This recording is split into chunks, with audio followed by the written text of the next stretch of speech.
llamo Martín Carpintero, estoy ahí en Asturias, estoy en la unidad de dolor y la charla es un poco sobre clasificación de tipos de dolor, ¿vale?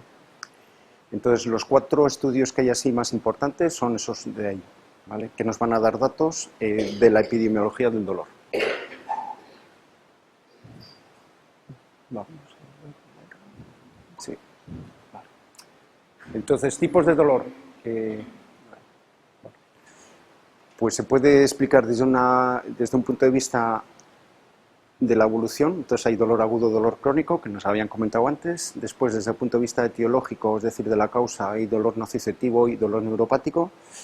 Y después a la derecha es cuando si es por una causa de cáncer o no. O sea, si es maligno o es benigno. ¿De acuerdo? Bien. Muy bien. Entonces, hablamos de dolor crónico benigno cuando pues no está causado por un proceso que amenaza la vida y que no suele ser progresivo, y dolor crónico maligno cuando es debido pues, a un proceso terminal o un cáncer. Desde el punto de vista de dolor crónico, aquel que evoluciona pues, durante más de 3 o 6 meses, ¿de acuerdo? Eso es dolor crónico. Esto lo que pasa es que, y dolor agudo, cuando es menos de 6 meses, se le relaciona con la lesión, suele aparecer de una manera brusca, la localización suele ser fácil y a veces acompaña pues, con otros síntomas, sobre todo con la ansiedad, ¿vale? Dolor crónico, estamos hablando en cuanto al tiempo, pues dolor crónico es más de 6 meses, a veces es más difícil de localizar el sitio, a veces suele aparecer de manera no tan brusca como el otro, sino un poquito más insidiosa, y a veces se suele acompañar más que como con ansiedad, con depresión, ¿vale? Porque trabaja más el tema pues, del ánimo del paciente, ¿no? Y entonces pues esto también es parecido a una diapositiva que había salido anteriormente, el tipos de dolor, hablamos de nociceptivo y neuropático y psicógeno. También se pueden mezclar ellos, o sea que también un dolor puede ser nociceptivo y neuropático también, ¿de acuerdo? Se dice que es mixto. Bien. ¿Qué es dolor nociceptivo? Nociceptivo es por nocicepción. Nocicepción quiere decir dolor, ¿de acuerdo? Y hay unos receptores en el organismo que están especializados en recoger esa sensación, ¿de acuerdo? Eso es lo que se llaman los nociceptores. Cuando se activan esos nociceptores aparece el dolor. Bueno, pues cuando el dolor nociceptivo es por estimulación de esos receptores, ¿de acuerdo? Que están por todo el organismo y que responden a estímulos ya bien sea pues mecánicos, pues porque uno se da un golpe, o bien químicos porque le cae lejía y le escuece, o bien térmicos por aumento de temperatura, ¿no? Y después eso suelen responder pues bastante bien a los antiinflamatorios, ¿de acuerdo? Y a los opiáceos también. Bien. El dolor nociceptivo, ese que se estimula por los receptores, puede ser somático o visceral, ¿de acuerdo? Somático, ¿cuándo decimos? Pues cuando está muy bien localizado.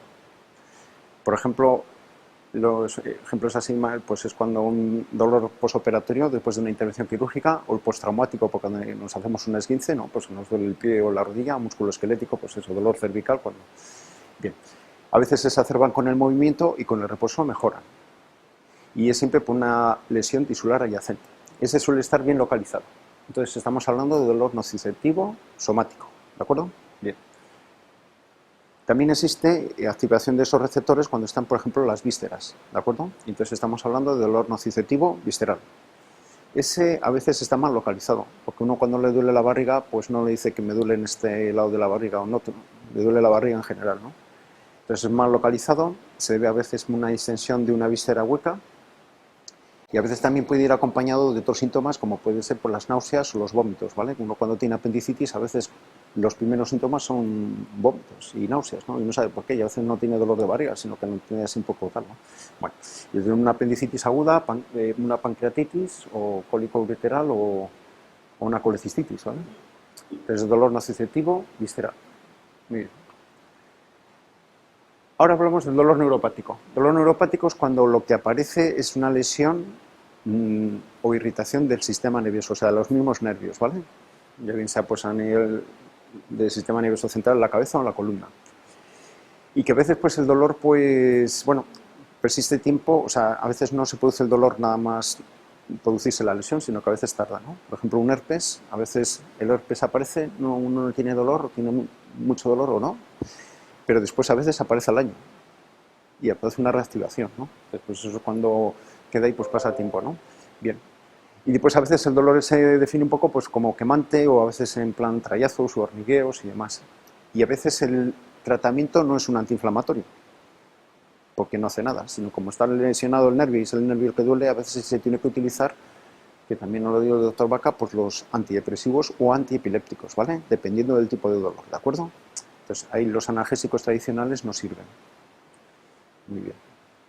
Y por ejemplo aparecen ahí ejemplos, pues neuralgia posherpética o por ejemplo una hernia discal, es un dolor también neuropático, o la estenosis de canal quiere decir cuando hay una estrechez del canal medular y uno se tiene que parar cuando va andando por la calle porque no, como que no hay un cansancio, ¿no? Y ese es el dolor neuropático. De la clasificación, entonces estamos hablando de un dolor nociceptivo y que lo llamamos, suele ser una respuesta fisiológica a una agresión. Decimos que es un dolor normal, porque, bueno, pues es normal que nos duela y gracias al dolor, pues es un mecanismo de defensa, ¿no? El asunto es que el dolor neuropático a veces es una respuesta exagerada a ese dolor, ¿vale? O a ese, mejor dicho, a esa lesión. Y a veces es un dolor patológico, es decir, muy desproporcionado. A veces duele mucho más, o sea, una neuralgia del trigémino duele mucho más que lo que es, bueno, pues no sé, una herida sin más, ¿no? Entonces, bueno, muy bien. Entonces la diferencia que se me ocurría, este es un poco pues el tipo de dolor normal, de tipo nociceptivo, que es el que aparece después de una agresión normal, y este es un poco pues como si fuese el dolor neuropático, que es un dolor pues muy desproporcionado y a veces pues enfermo también, es un dolor enfermo. Muy bien, de los principales estudios, pues en Estados Unidos se recogió y se gastaban pues casi 70 millones de dólares con el tema de las pérdidas por dolor. Y después un estudio que bueno, sacó una revista allí muy importante, pues que se veía que 1 de cada 8 trabajadores pues experimentaba dolor. ¿Cuáles eran los tipos de dolor más frecuentes que tenían? Pues las cefaleas. Las cefaleas eran las más frecuentes, ¿de acuerdo? Seguidas del dolor de espalda. Y después seguidas por dolor artrítico o artrósico o dolor musculoesquelético, ¿vale? Esa era un poquito la referencia o la distribución de frecuencia de dolores, ¿vale? Primero la cabeza, la espalda y después pues ya de otras articulaciones. Bien, en España pues el primero que se hizo fue en el 98 y se vio que sobre todo la prevalencia tenía bastante que ver con la edad. Y sobre todo a partir de los 65 años pues la prevalencia se aumentaba con respecto a la gente que tenía pues, de 30 años para abajo. ¿De acuerdo? Casi duplicaba. ¿Y qué es más frecuente en hombres que en mujeres? ¿Vale? Eso ya se vio. Y después que la localización más frecuente del dolor eran extremidades inferiores. A continuación la espalda y después por último la cabeza. Un poquito distinto, pero son cifras parecidas. Sí que la cefalea había sido más, la localización más frecuente en mujeres y en los hombres por las extremidades inferiores. Ese es el estudio que salió ahí. Muy bien, la Sociedad Española del Dolor pues también hizo un estudio y vio que también pues esa prevalencia mayor entre las mujeres sobre los varones. El dolor más frecuente sigue siendo el osteoarticular y que el neuropático pues era un 40%, que era más menos, y que lo que sí que llamaba la atención es que del total de pacientes que tenían dolor, el 50% de los pacientes tenían alteraciones en el sueño. Después ya hablaremos un poquito, pero el tema del sueño yo quiero que se les quede este dato, ¿de acuerdo? Porque una persona cuando no descansa, el dolor parece como que duele más, ¿vale? Y después pues también había más incidencia de depresión y de ansiedad. También otro dato que me gustaría que se les quedara un poco, ¿no? Estamos hablando de dolor crónico, es decir, aquel que uno tiene como un intruso en su propia vida durante más de 6 meses, ¿vale? Hay gente que lo tiene mucho tiempo. Muy bien. Vale. Bien, otro estudio que habían hecho en atención primaria sobre 25.000 pacientes, pues se vio cifras un poquito pues parecidas, ¿vale? El más frecuente era el osteoarticular, después articular y después el visceral. Entonces veían que el 30% de los pacientes pues dijo haber tenido dolor o tener dolor en ese momento y de estos parecía que el 75% de los tipos de dolor es nociceptivo, ¿vale? Es el dolor normal, ¿de acuerdo? El dolor que no es patológico, ¿vale? ¿Esto cómo cambia Vale. Y este es el estudio más importante, ¿vale? Que hay recogido porque es el más grande, ¿de acuerdo? Fue en el 2005, se llama Pain in Europe y es el más grande y el más profundo, ¿de acuerdo? Se hizo en el 2002-2003, se encuestó casi a 50.000 pacientes de todas las nacionalidades de 16 países, ¿de acuerdo? De toda Europa e Israel, se añadió también Israel. Bien, ¿qué nos dice un poco pues esto? Aunque esta es una diapositiva un poquito así, pero bueno, lo que me parecía es eso, que decía que el 20% de los europeos sufre dolor crónico no oncológico intenso. Quiere decir más de un 5, de 0 a 10, más de un 5 de dolor, ¿de acuerdo? Y que además tenía una media de 7 años con dolor. El 20% de esos pacientes, pues eso, ¿no? Llevaban ese dolor, pero además de más de 20 años. Y que había un tercio de los pacientes que padecen dolor continuo, quiere decir, todos los días, todo el día, ¿de acuerdo? Muy bien. Y que 2/3 de esos pacientes, pues no controlan su dolor. Y que también se tardó una media de 2 años para controlar el dolor, ¿de acuerdo? Y 1 de cada 3 hogares cuenta al menos con un miembro de la familia que ha tenido algún tipo de dolor crónico.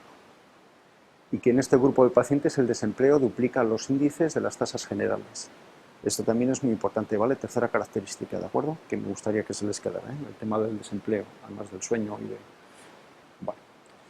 Y esta es una gráfica en la cual, bueno, es todo en España, ¿eh? O sea que esto es España, ¿vale?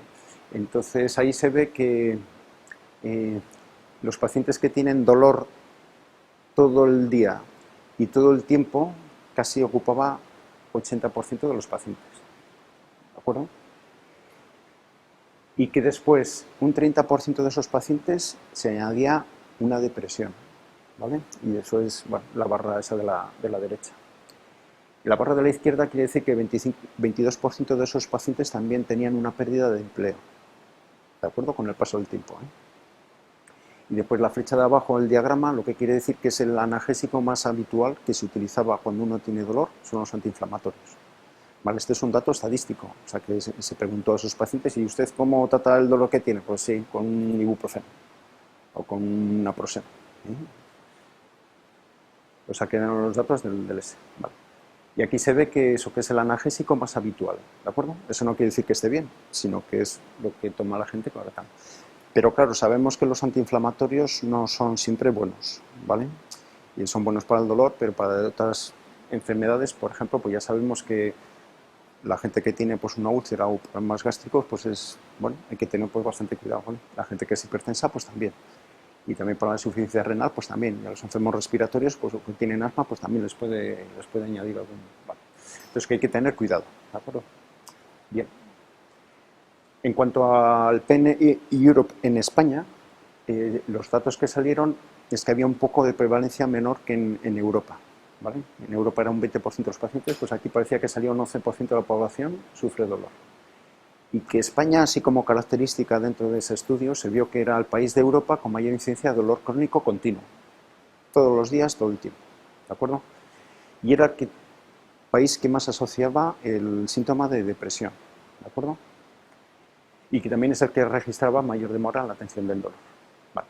Este es el tercer estudio del que les hablaba, que es un poco el estudio que va un poco a trabajar sobre el dolor neuropático. Ese es otro tipo de dolor que es aberrante, que es dolor enfermo y que es un dolor desproporcionado cuando hay una alteración de los nervios, ¿vale? O una lesión de los nervios. Bien.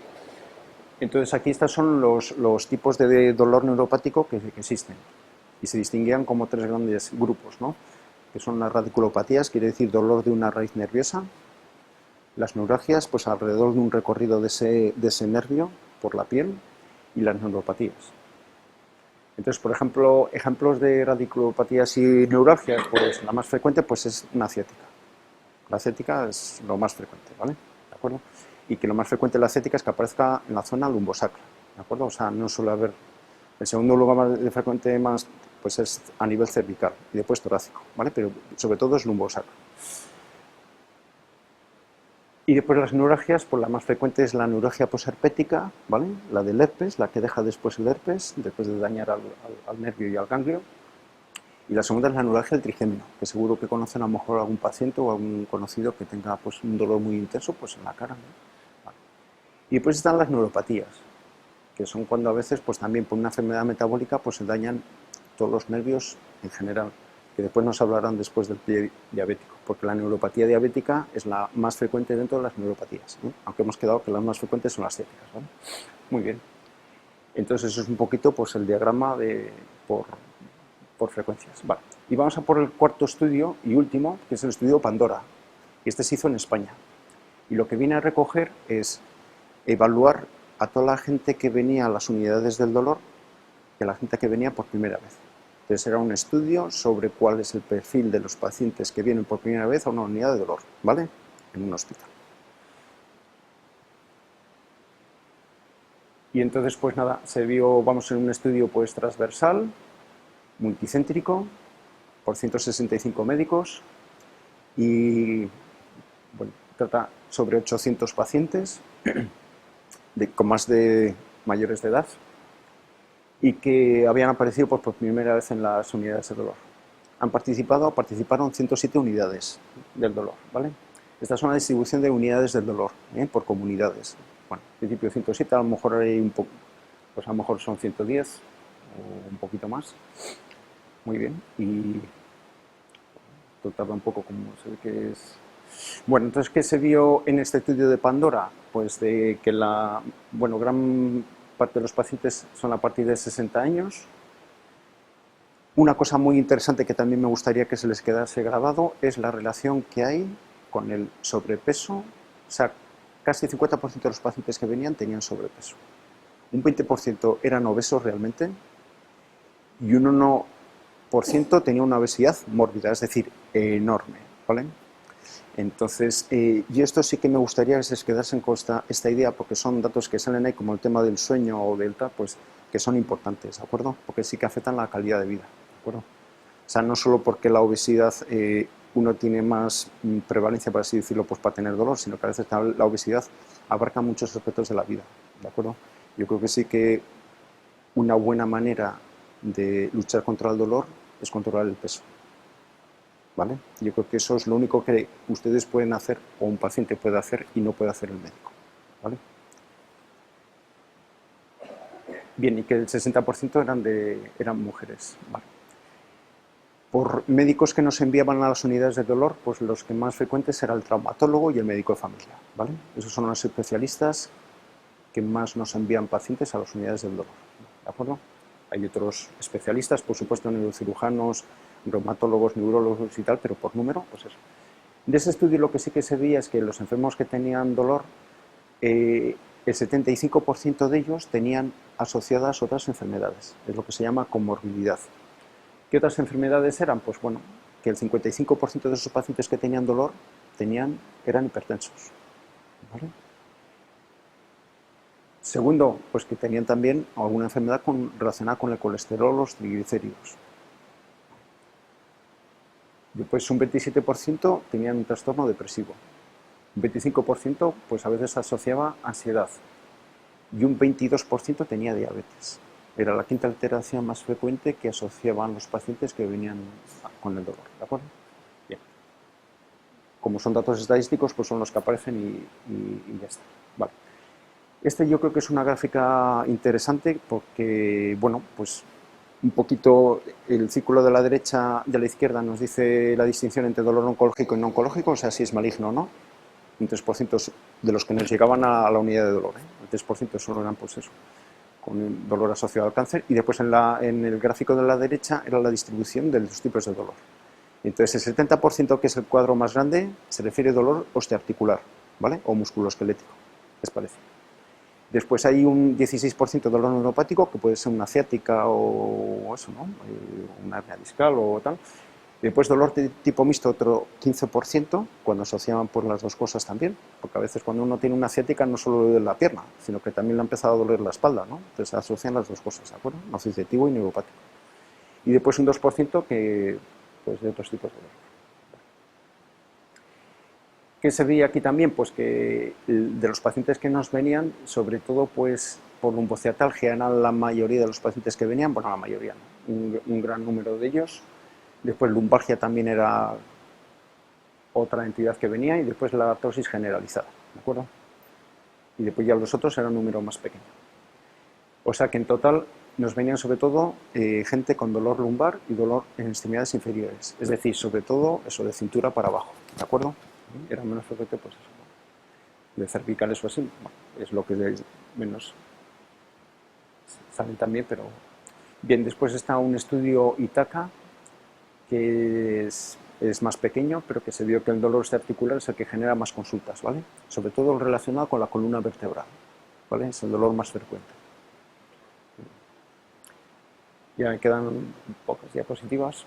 En cuanto, este fue otro dato que también salió ahí, que de los tipos de dolor nociceptivo, neuropático, musculoesquelético, oncológico, el que es más, o que definen los pacientes que es más severo, o el más molesto, o el que produce más intensidad de dolor, es el dolor neuropático. ¿Vale?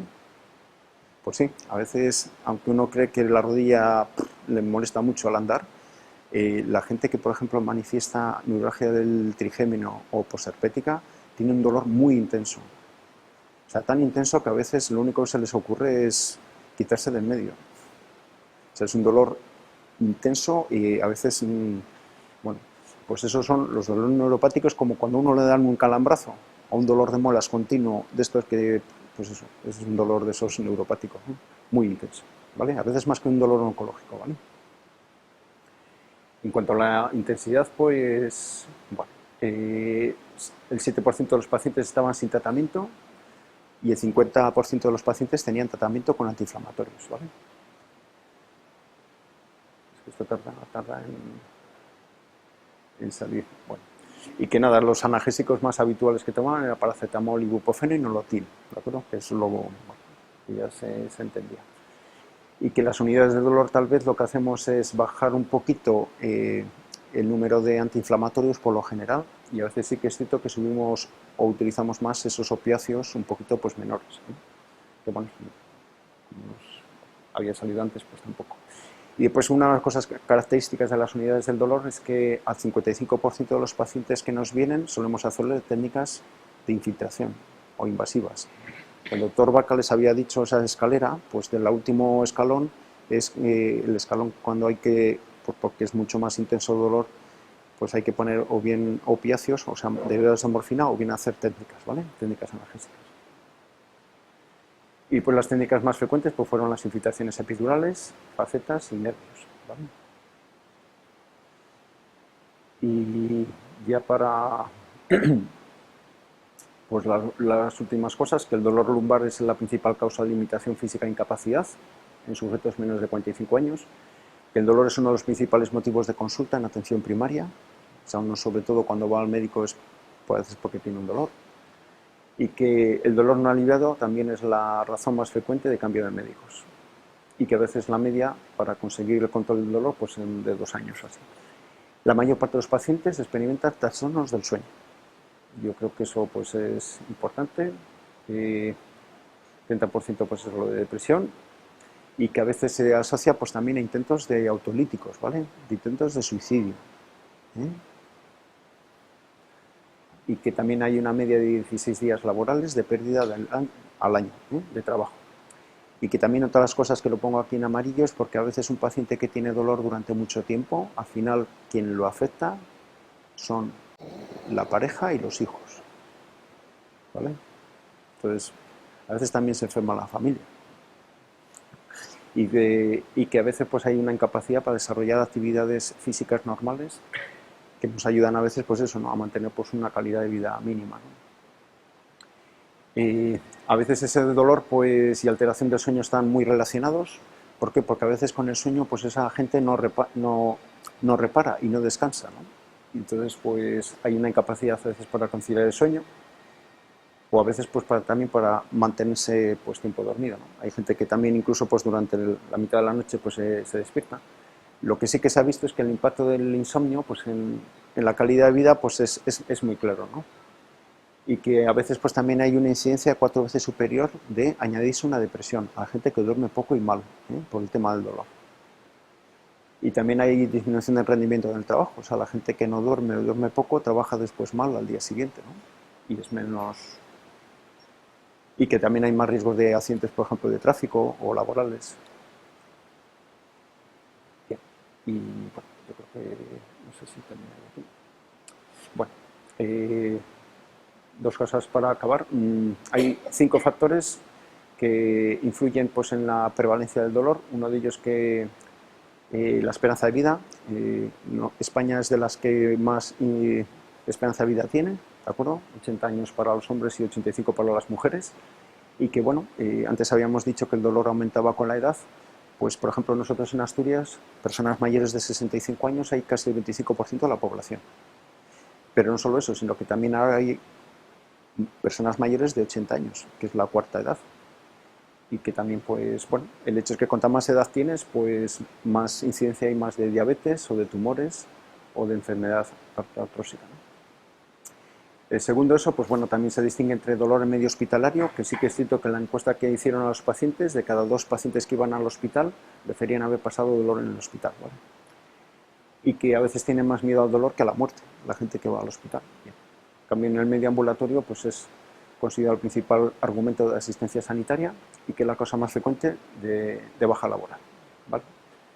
El tercer factor a tener en cuenta, pues que factor económico, que es que bueno, pues se reducen las cargas económicas, sobre todo de las discapacidades. Es una pérdida de dinero, no solo eso, sino porque se deja de ganar, por las discapacidades y bajas laborales.